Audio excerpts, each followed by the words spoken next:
Assalamualaikum warahmatullahi wabarakatuh. Alhamdulillah, alhamdulillahirabbil alamin wassalatu wassalamu ala asrofil anbiya'i wal mursalin wa ala alihi wa sahbihi ajmain. Asyhadu an la ilaha illallah wa asyhadu anna Muhammadar Rasulullah allazi la nabiyya ba'dah. Apa kabar untuk para netizen, para saudara dan saudari, bapak dan ibu yang menyaksikan video ini? Saya doakan agar dilancarkan segala rezekinya, segala urusannya, selalu diberi kesehatan, diberi kekuatan, keselamatan, kebahagiaan di dunia maupun di akhirat. Baiklah, pada kali ini kita akan membahas tentang membongkar kesesatan praktik sihir pada reiki tenaga dalam dan ilmu kesaktian menurut Islam. Jadi, pembahasan ini terdiri beberapa part atau beberapa bagian. Lebih kurang ada 22 bagian. Ini part pertamanya. Saksikan terus kelanjutannya sampai selesai. Mudah-mudahan Anda diberkati dan mendapatkan ilmu dari sini. Ilmu mengenai praktek sihir, ilmu mengenai tenaga dalam, ilmu kesaktian. Di sini akan dijelaskan semua bagaimana sistem dan cara kerjanya. Ya, dari sini kita tahu apakah ini sesat menurut Islam, apakah ini adalah dibenarkan.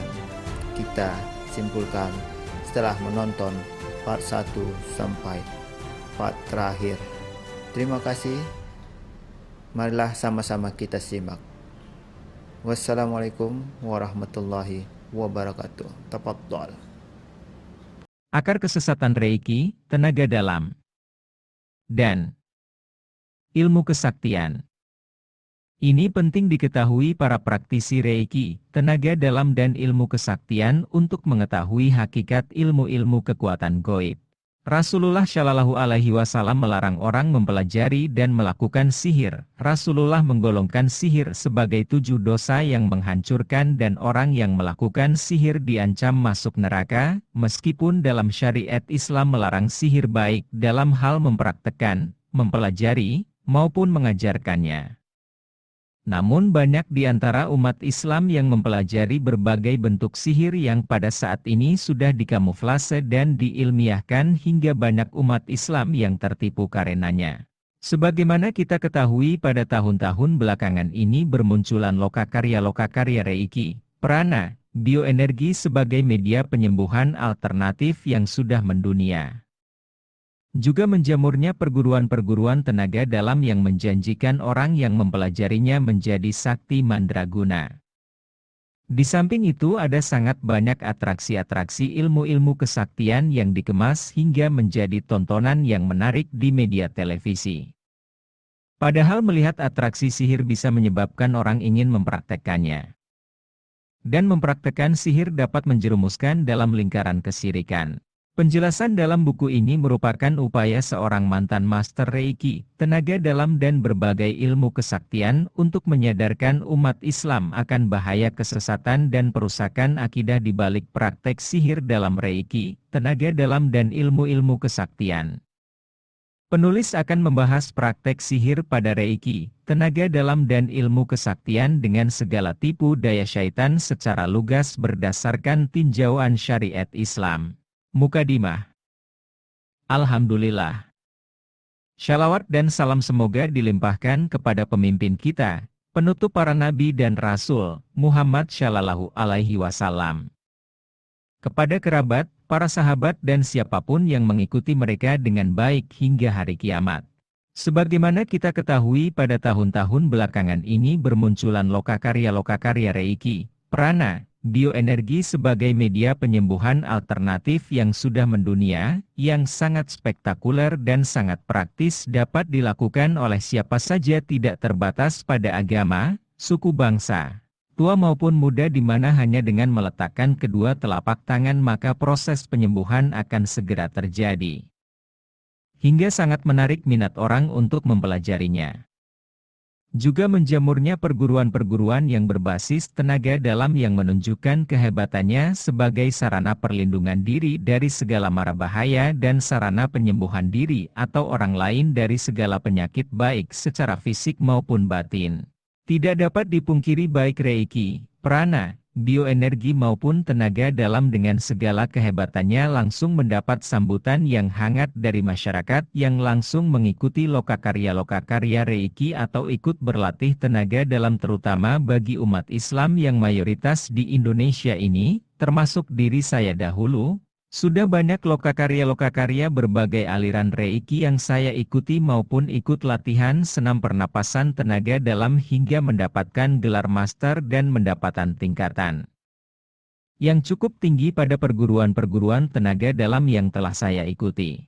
Tapi di balik semua itu ada yang terlupakan bagi saya terutama umat Islam yang mempelajari Reiki, prana, bioenergi, tenaga dalam maupun ilmu-ilmu terkait yaitu sikap kehati-hatian dalam menjaga akidah Islam terutama dalam bertauhid pada Allah Subhanahu wa Ta'ala sebagai tonggak utama pembeda kita sebagai umat Islam dan non-Muslim.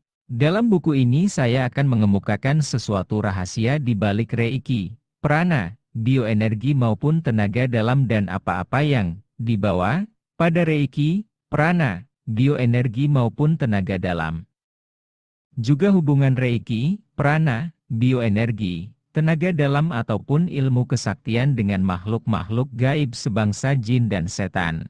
Saya memohon petunjuk, perlindungan dan taufik kepada Allah Subhanahu wa Ta'ala. Semoga tulisan saya ini bermanfaat bagi kaum muslimin di berbagai belahan bumi ini.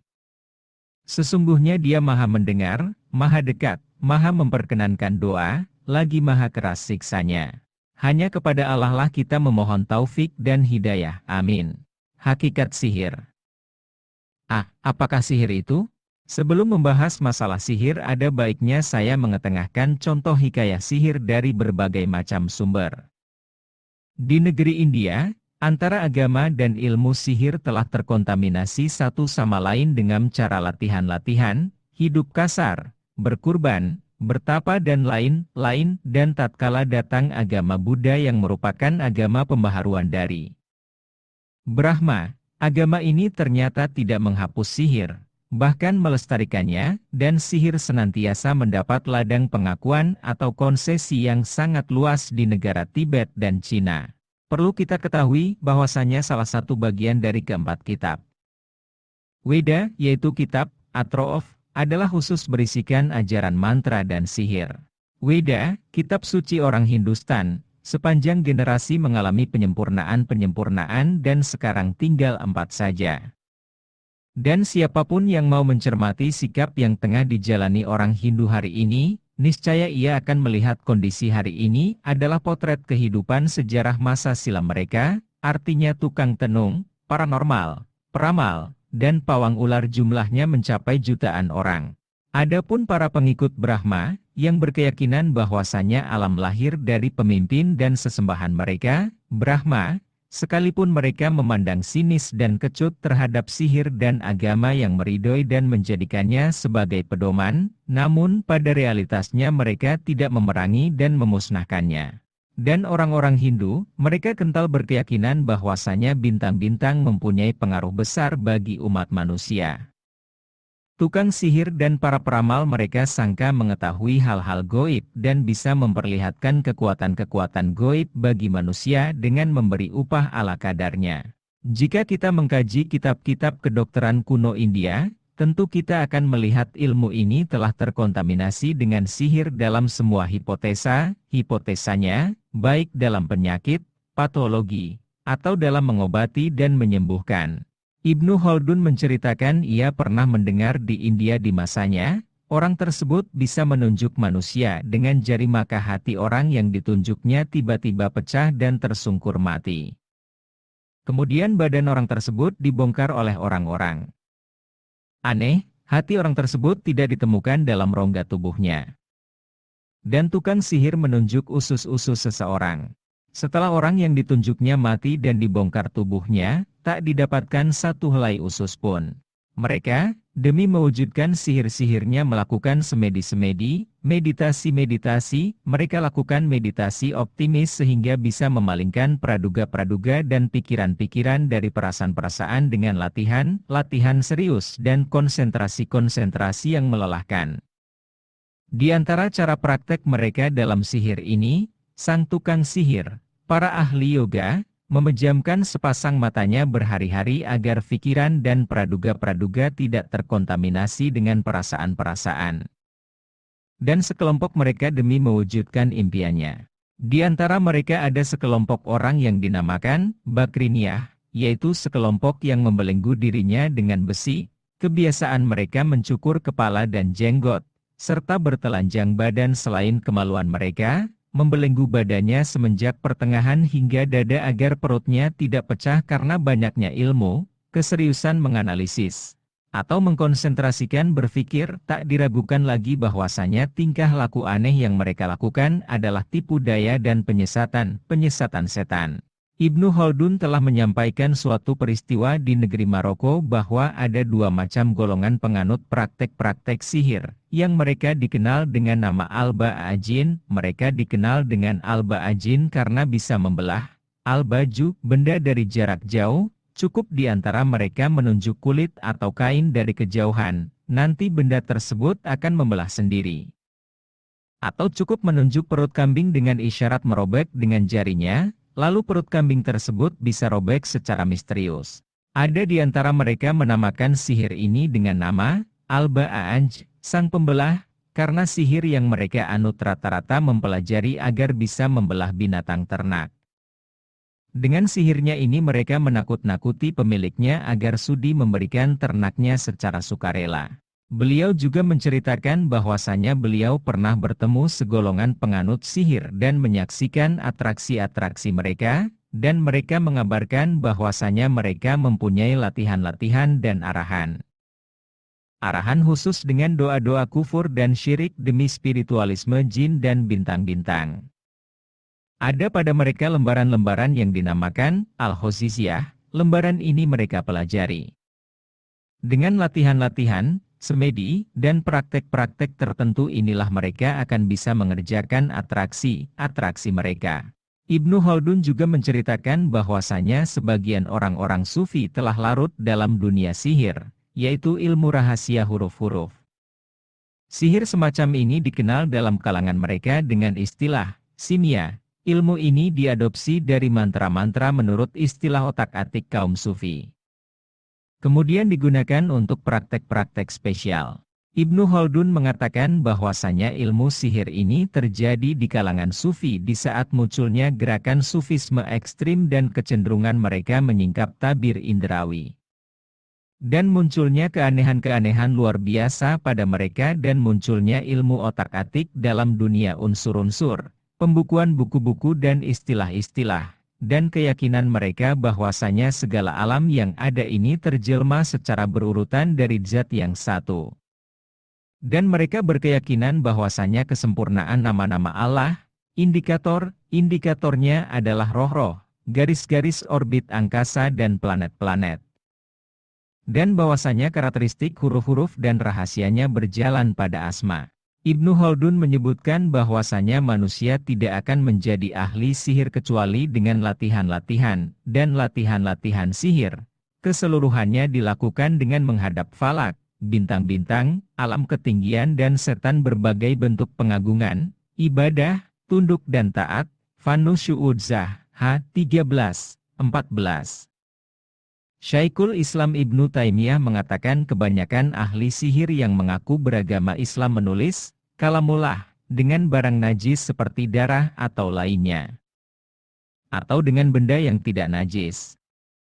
Atau mereka menulis selain itu dari apa yang diridhoi setan atau berbicara dengan yang demikian. Bisa lihat kitab Mujarobat Akbar, Syamsul Ma'arif, Jamiatul Hayawain yang digunakan kiai sebagian pesantren-pesantren yang mengajarkan kitab kuning. Saya, penulis, pernah melihat pada isi kitab Mujarobat Akbar yang mengatakan, jika kita dalam kesulitan yang membahayakan jiwa kita harus mengucap, ya fusyaikutan, jelas ini nama-nama setan yang dipanggil. Beliau mengatakan bahwa pemuja-pemuja setan dan wali-walinya membaca jimat-jimat dan mantra-mantra sihir yang isinya peribadatan kepada jin dan mengagungkannya. Dan rata-rata jimat dan mantra-mantra yang dimiliki tidak dapat dipahami dengan bahasa Arab, rata-rata mengagungkan nama jin. Ibnu Hajar mengatakan mengenai kemampuan sihir yang dimiliki seseorang bahwasanya sepatutnya orang-orang yang mempunyai hal-hal luar biasa secepatnya didekati, jika ia adalah seorang yang konsisten dengan syariah, suka menjauhi dosa-dosa besar dan kecil yang membinasakan, maka hal-hal luar biasa yang adanya adalah karomah, jika sebaliknya maka tak lain adalah sihir.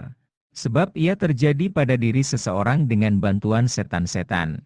Berkata Syekhul Islam Ibnu Taimiyah tentang tukang-tukang sihir, peramal, dukun dan orang-orang yang berpengaruh sungguh menakuti ilmu kezuhudan dan ibadah, namun mereka tak beriman kepada risalah yang dibawa para rasul dan tidak membenarkan berita yang mereka bawa, dan tidak mentaati apa yang mereka perintahkan. Maksudnya bahwasanya pelaku-pelaku kesesatan dan bid'ah, yang pada mereka kezuhudan dan ibadah dengan tidak menggunakan syar'i dan terkadang mereka mempunyai mukasyafah, penyingkapan substansi ibadah, dan mereka mempunyai pengaruh-pengaruh, mereka seringkali menghuni di tempat-tempat setan yang terkadang sholat padanya. Mereka semua pastilah orang yang suka berbuat dosa, pastilah amalan mereka berisikan dosa dan kedurhakaan semacam kesirikan, kedaliman, perbuatan keji, berlebih-lebihan ataupun bid'ah dalam beribadah. Karena perbuatan inilah mereka dituruni oleh syaitan-syaitan dan mereka menjadi kawannya, jadilah mereka aulia setan bukan aulia ar-Rahman. Allah telah berfirman, barang siapa yang berpaling dari pengajaran Tuhan yang Maha Pemurah, Al-Quran, kami adakan baginya setan yang menyesatkan, maka setelah itulah yang menjadi teman yang selalu menyertainya. Quran Surat Az-Zuhruf 43-36. Ajaran Ar-Rahman adalah ajaran yang Allah sampaikan lewat Rasulnya semisal Al-Quran dan membenarkannya dan tidak meyakini kewajiban perintahnya, dan jadilah Allah menjadikan setan baginya dan menjadi pengiringnya. Atas dasar ayat ini, maka jika ada seseorang yang berzikir kepada Allah Subhanahu wa Ta'ala siang malam selama-lamanya dengan kezuhudan maksimal dan beribadah kepadanya seoptimal mungkin, namun ia tidak mengikuti ajarannya yang telah ia serukan yaitu Al-Quran, maka ia termasuk wali setan. Sekalipun ia bisa terbang di udara atau berjalan di atas air, sebab setanlah yang mengendarakannya di udara. 1. Dalil adanya sihir. Semua syariat yang diturunkan Allah Ta'ala adalah mengingkari ajaran sihir dan menginstruksikan memerangi tukang-tukang sihir. Yang demikian karena sihir melawan kebenaran yang telah diturunkan Allah Subhanahu wa Ta'ala. Allah telah mengajak seluruh manusia agar beribadah, beriman, bertawakal dan bersandar kepadanya tanpa kepada siapapun selainnya. Sementara sihir adalah menjadikan para hamba beribadah kepada selain Allah Subhanahu wa Ta'ala, memalingkan hati dan wajah mereka kepada setan, binatang, planet, matahari, bulan dan manusia. Ada banyak sekali dalil-dalil dari Al-Quran dan Al-Hadits yang menerangkan tentang adanya sihir yang akan saya jelaskan sebagai berikut. Dalil dari Al-Quran. Firman Allah Ta'ala. Dan mereka mengikuti apa yang dibaca oleh syaitan-syaitan pada masa kerajaan Sulaiman, dan mereka mengatakan bahwa Sulaiman itu mengerjakan sihir. Padahal Sulaiman tidak kafir, mengerjakan sihir. Hanya syaitan-syaitan itulah yang kafir, mengerjakan sihir. Mereka mengajarkan sihir kepada manusia dan apa yang diturunkan kepada dua orang malaikat di negeri Babil yaitu Harut dan Marut, sedang keduanya tidak mengajarkan sesuatu kepada seorang pun. Sebelum mengatakan, sesungguhnya kami hanya cobaan bagimu, sebab itu janganlah kamu kafir. Maka mereka mempelajari dari kedua malaikat itu apa yang dengan sihir itu, mereka dapat menceraikan antara seorang suami dengan istrinya. Dan mereka itu, ahli sihir, tidak memberi mudarat dengan sihirnya kepada seorang pun, kecuali dengan izin Allah. Dan mereka mempelajari sesuatu yang memberi mudarat kepadanya dan tidak memberi manfaat. Sesungguhnya mereka telah meyakini bahwa barang siapa yang menukar kitab Allah dengan sihir itu, tiadalah baginya keuntungan di akhirat, dan amat jahatlah perbuatan mereka menjual dirinya sendiri dengan sihir, kalau mereka mengetahui. Sesungguhnya kalau mereka beriman dan bertakwa, niscaya mereka akan mendapat pahala, dan sesungguhnya pahala dari sisi Allah adalah lebih baik, kalau mereka mengetahui. Huran Surat Al-Baqarah 102-103. Musa berkata, apakah kamu mengatakan terhadap kebenaran waktu ia datang kepadamu, sihirkah ini?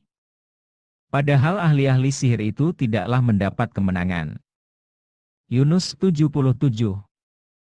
Maka setelah mereka melemparkan, Musa berkata, apa yang kamu lakukan itu, itulah sihir. Sesungguhnya Allah akan menampakkan ketidakbenarannya. Sesungguhnya Allah tidak akan membiarkan terus berlangsungnya pekerjaan orang-orang yang berbuat kerusakan. Dan Allah akan mengokohkan yang benar dengan ketetapannya, walaupun orang-orang yang berbuat dosa tidak menyukainya. Yunus 81-82. Maka Musa merasa takut dalam hatinya. Kami berkata, janganlah kamu takut, sesungguhnya kamulah yang paling unggul, menang. Dan lemparkanlah apa yang ada di tangan kananmu, niscaya ia akan menelan apa yang mereka perbuat. Sesungguhnya apa yang mereka perbuat itu adalah tipu daya tukang sihir belaka.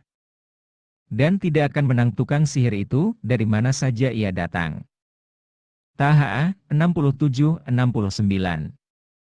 Dan kami wahyukan kepada Musa, lemparkanlah tongkatmu. Maka sekonyong-konyong tongkat itu menelan apa yang mereka sulapkan. Karena itu nyatalah yang benar dan batalah yang selalu mereka kerjakan.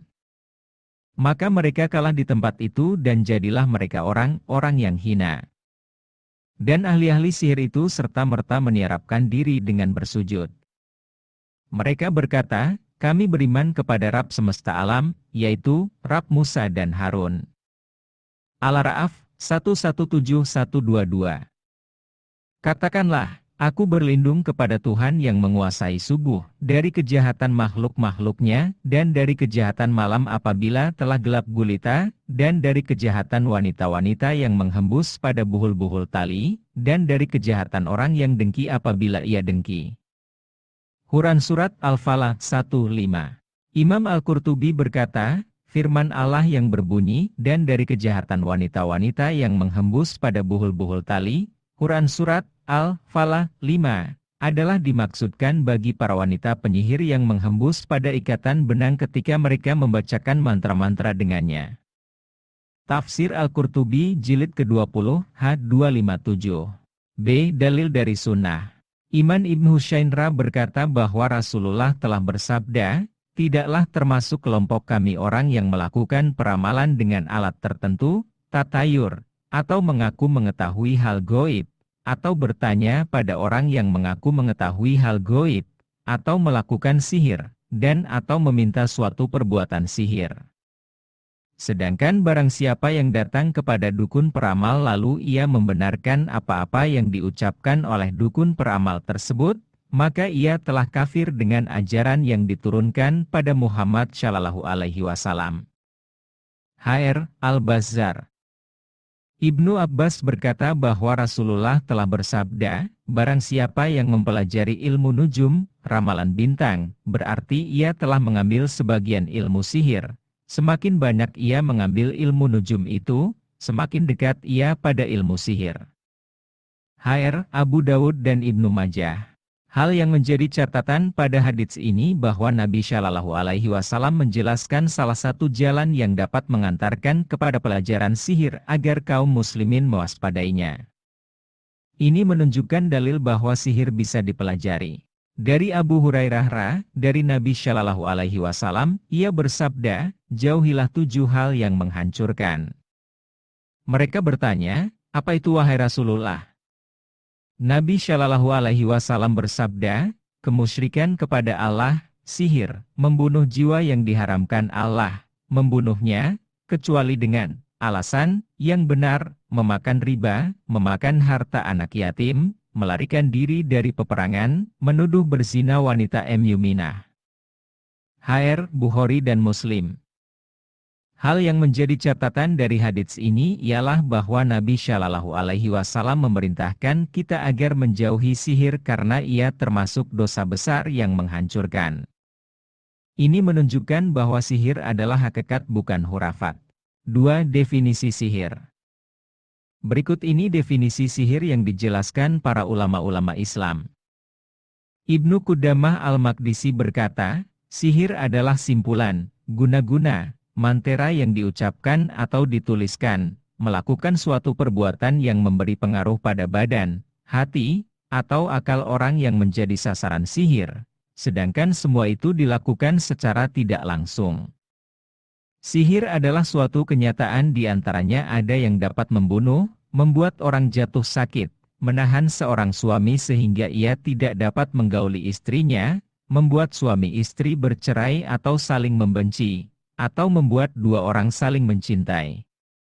Ibnu Qudamah Al-Maqdisi, Al-Mughni, Jilid ke-10, H104.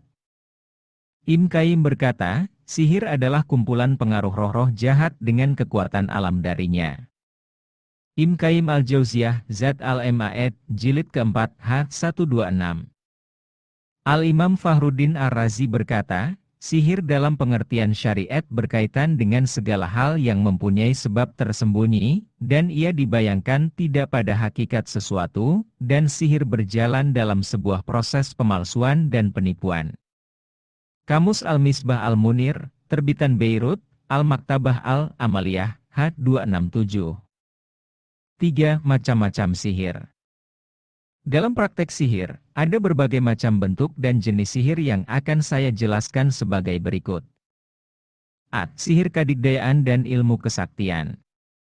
Bentuk sihir ilmu kesaktian sangat banyak, akan saya jelaskan hakikatnya pada pembahasan selanjutnya, dan berupa perkara-perkara luar biasa yang didapat dari meditasi, transfer energi, attunement, puasa, membaca wirid dan berbagai macam cara sesat lainnya.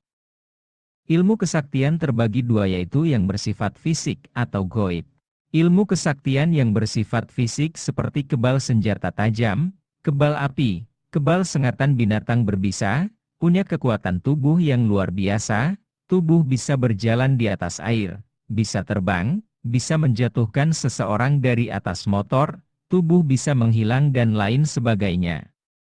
Yang kedua yaitu ilmu kesaktian bersifat goib yang kasat mata seperti bisa melihat makhluk halus, bisa mengetahui atau pergi ke alam goib, bisa mengetahui masa lalu, masa depan, mengetahui isi hati orang lain dan lain sebagainya. B. Sihir penyakit.